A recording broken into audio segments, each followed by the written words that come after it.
Bapak-bapak, ibu-ibu, jemaah pengajian Al-Muhajirin yang dimuliakan oleh Allah. Pertama, puji dan syukur marilah kita ucapkan kehadiran Allah Subhanahu wa taala atas limpahan rahmat, hidayah dan karunia yang Allah berikan kepada kita semua. Semoga pemberian Allah itu dapat kita manfaatkan dalam rangka meningkatkan kualitas iman kita, kualitas ibadah, dan juga ketakwaan kita kepada Allah Subhanahu wa taala. Selawat beriring salam semoga senantiasa tercurah terhadap Nabi Muhammad sallallahu alaihi wasallam. Akhrajan nas minaz zulumati ilan nur au ila siratim mustaqim. Rasulullah sudah berhasil membimbing umat manusia dari manusia yang hidup di dalam kejahiliahan kepada manusia yang disinari oleh cahaya iman. Itu pun dalam waktu yang cukup pendek, hanya lebih kurang 23 tahun. Rasulullah berhasil menggulung kemusyrikan, membentangkan nilai-nilai tauhid, serta menancapkan pilar-pilar iman. Arab yang gersang alamnya, juga gersang dari nilai-nilai spiritual, mampu dibawa oleh Rasul kepada masyarakat yang baldatun thayyibatun wa rabbun ghafur.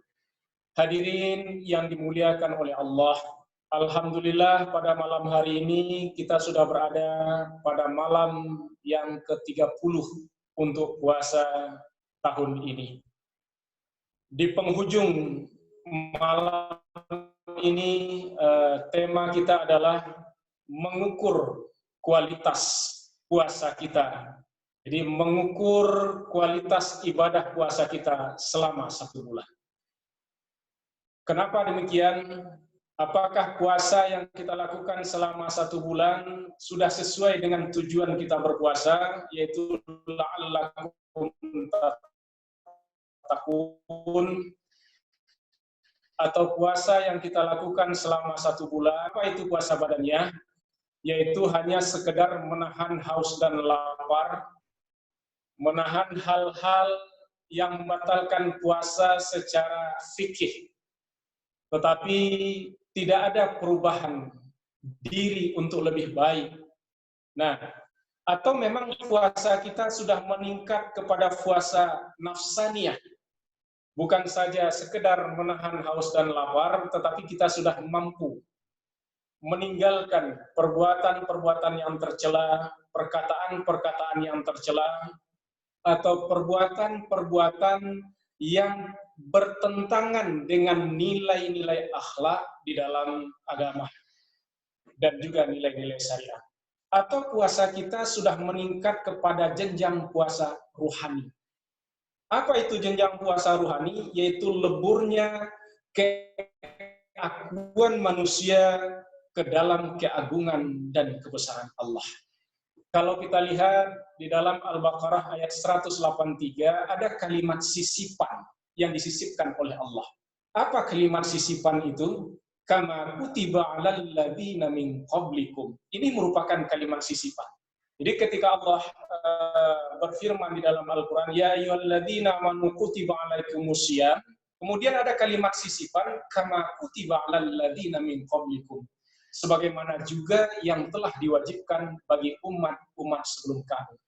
Jadi kalimat sisipan tentu ini bukan kebetulan, tanpa ada tujuan Allah memberikan kalimat sisipan itu. Jadi Allah memberikan kalimat sisipan itu adalah sebagai isyarat dari Allah bahwa puasa itu bukan satu-satunya ibadah yang ada pada umat Nabi Muhammad. Bukan satu-satunya perintah yang ada pada umat Rasulullah Muhammad SAW, tetapi juga sudah ada pada umat-umat sebelumnya. Kenapa Allah juga memberikan puasa pada umat-umat sebelumnya? Karena orang yang melaksanakan puasa itu adalah orang yang paling siap menghadapi segala kemungkinan di dalam hidup. Jadi, kenapa Allah berikan kepada umat sebelumnya? Karena puasa itu adalah untuk mendidik manusia kepada tingkat kesabaran yang paling tinggi luar biasa. Kenapa tingkat kesabaran yang paling tinggi luar biasa? Karena dengan puasa manusia mampu menahan derita, kesulitan di dalam hidup dalam rangka mencari ridha Allah. Jadi puasa merupakan tingkat kedisiplinan. Maka umat-umat terdahulu supaya mereka disiplin, mampu menghadapi segala kondisi dan kenyataan dalam hidup, Allah perintahkan juga puasa. Begitu juga bagi kita. Jadi, apakah puasa kita itu berhasil atau tidak akan terlihat apakah kita bisa disiplin setelah puasa ini selesai. Kita masih melihat sekarang. Dengan adanya himbauan dari pemerintah untuk tidak mudik, kalau keluar harus pakai masker, kemudian adanya protokol yang telah ditetapkan oleh pemerintah yang tujuannya kemaslahatan bagi umat manusia, kemaslahatan bagi kita. Akan tetapi masih ada di antara yang melanggar protokol itu dengan nekat. Terkadang kenekatan itu membawa nilai-nilai agama. Padahal di dalam agama sudah nyata itu. Bahwa menjaga kehidupan itu sama dengan menyelamatkan seluruh manusia. Ketika Allah mengatakan, "Man qatalan nasa li ghairi nafsin aw fasada fil ardh fa ka'annama qatalan nasa jami'an." Barang siapa yang membunuh satu kehidupan sama dengan dia membunuh seluruh manusia. Tetapi barang siapa yang menyelamatkan satu kehidupan, dia menyelamatkan seluruh manusia. Karena maqasid as-syariah di dalam Islam itu bertujuan adalah untuk melindungi jiwa dan kehormatan manusia. Jadi dengan puasa itu adalah melatih kesabaran kita. Kita mentaati aturan, mentaati perintah, bukan semata-mata karena aturan itu, tetapi karena kesadaran atas perintah itu, bahwa perintah dan larangan itu bertujuan untuk kemaslahatan manusia. Ini yang dididik oleh puasa. Contoh, ketika siang hari, tidak ada orang yang melihat. Kita masuk ke dalam rumah.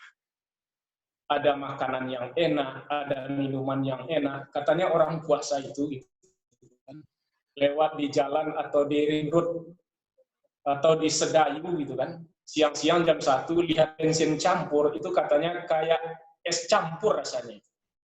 Nah, siang-siang orang masuk ke dalam rumah. Ada makanan yang enak, ada minuman yang enak. Tidak ada orang yang melihatnya, tetapi kita tidak berani menyentuh makanan itu. Kita tidak berani untuk melanggar itu. Kenapa? Karena kita menyadari bahwa kita diawasi oleh Allah. Ini merupakan tingkat kedisiplinan yang luar biasa. Maka dengan demikian, apakah puasa kita sudah mengantarkan kita kepada tingkat kedisiplinan yang seperti itu? Bahwa kita mentaati aturan bukan lagi jatuh kepada mentalitas budak. Apa yang dimaksud dengan mentalitas budak? Contohnya sederhana begini. Ketika ada lampu merah di perempatan jalan, kita melihat kiri kanan tidak ada polisi, melihat polisi tidak ada, jalan sepi, kemudian kita bablas. Itu namanya mentalitas budak. Kenapa? Orang mengikuti aturan karena ada yang menjaga aturan itu, karena ada yang mengawasi aturan itu. Tetapi ketika tidak ada yang mengawasi aturan itu secara khas, secara fisik, maka dia akan melanggar aturan. Maka ini dinamakan dengan mentalitas budak.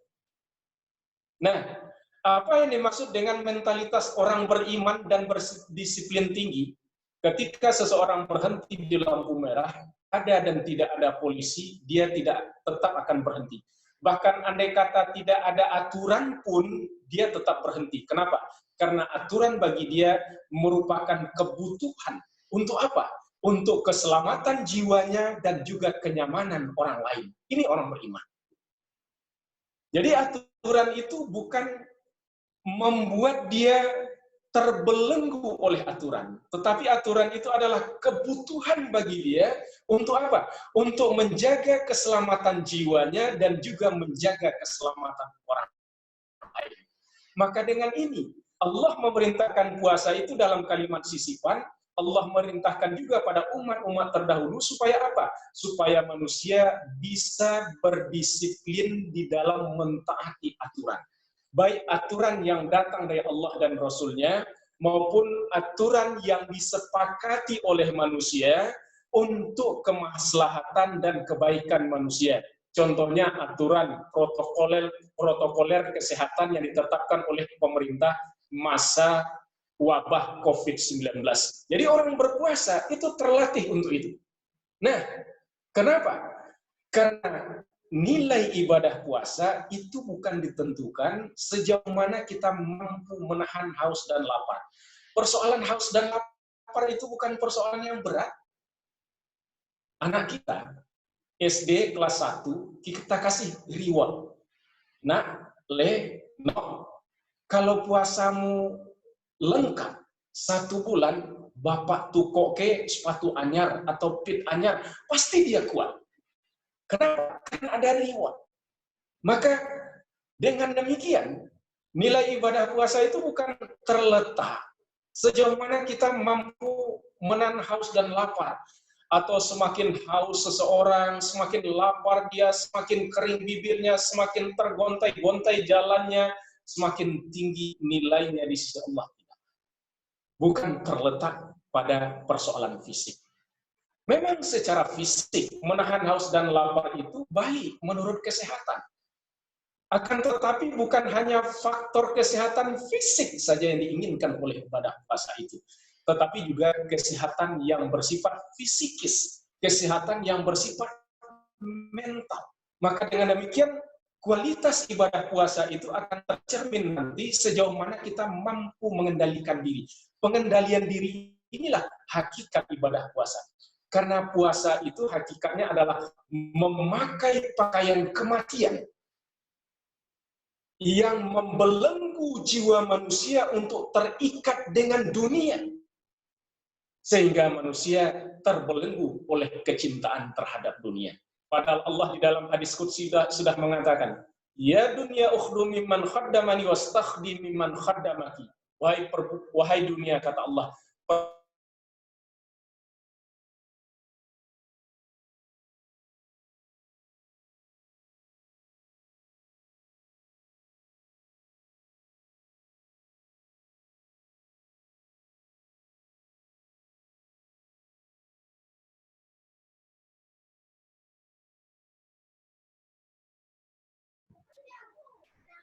Waalaikumsalam, Ustaz.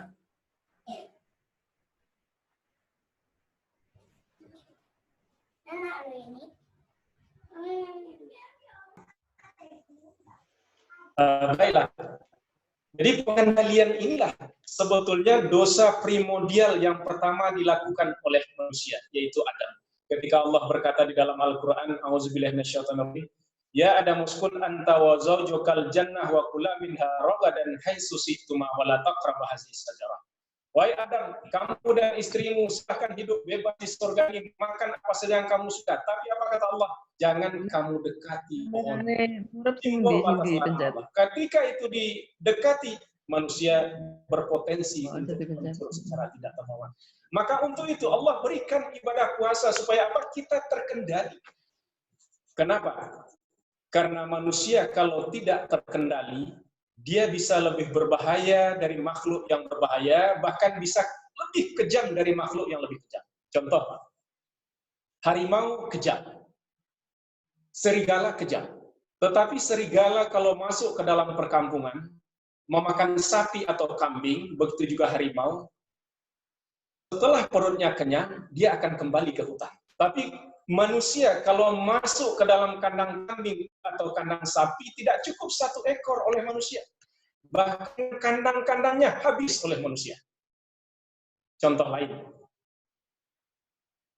Codot, kalau makan pelem, itu selalu tidak dihabiskan, ditinggal separuh oleh codot. Codot tahu diri, ini codot yang mempunyai peri kemanusiaan. Dia sadar kalau dia tidak ikut menanam mangga itu.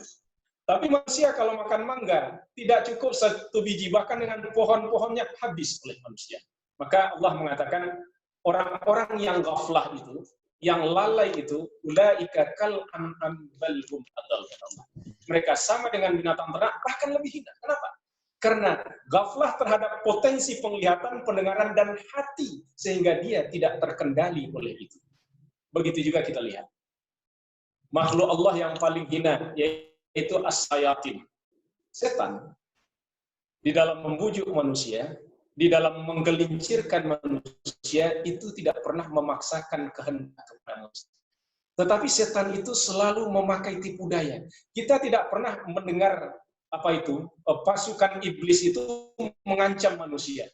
Wahai manusia, orang-orang yang beriman, kalau sampai nanti sholat tahajud tengah malam, kulik sampai. Tidak pernah. Tetapi dia selalu membujuk dan merayu. Tetapi manusia, untuk mencapai tujuannya, bukan saja membujuk, bukan saja merayu, tapi juga memaksakan kemauan dan kehendaknya sendiri. Terkadang tidak peduli melanggar nilai-nilai agama, melanggar nilai-nilai syariat, melanggar nilai-nilai kesopanan sejauh tujuannya tercapai. Kalau ini terjadi, masih terjadi pada diri kita setelah Ramadan, di akhir Ramadan, berarti puasa kita baru sebatas puasa fisik. Kalau puasa hanya sebatas puasa fisik, ini yang dikatakan oleh Rasulullah. Kam min sa'imin laisa lahu minal ju'i wal 'atsy. Betapa banyak di antara orang yang berpuasa tidak ada yang diperolehnya kecuali haus dan lapar. Bahkan Nabi bersabda, aku berlepas diri dari mereka yang berhaus dan lapar di siang hari, tetapi dia tidak bisa meninggalkan perbuatan yang tidak baik, perbuatan yang sia-sia, perbuatan kotor, ghibah, namimah, prasangka baik, menebar hoax, kemudian men-share konten-konten yang tidak bermanfaat dan tidak bermaslahat. Kalau itu belum ditinggalkan, maka Rasulullah mengatakan berlepas diri dari mereka yang melakukan ibadah puasa. Maka dengan demikian, Allah memberikan ini, kenapa? Manusia terkendali. Karena disitulah esensi ibadah puasa. Jadi meningkat kepada aspek nafsani, yaitu perbaikan kualitas diri. Setelah aspek nafsani, inilah hakikat puasa yang sesungguhnya, yaitu leburnya keakuan manusia ke dalam keagungan dan kebesaran Allah. Apa yang dimaksud dengan leburnya keakuan manusia? Kita melihat di dalam surat Al-Fatihah, Iyyaka na'budu wa iyyaka nasta'in. Kepada Engkau kami menyembah, kepada Engkau kami minta tolong.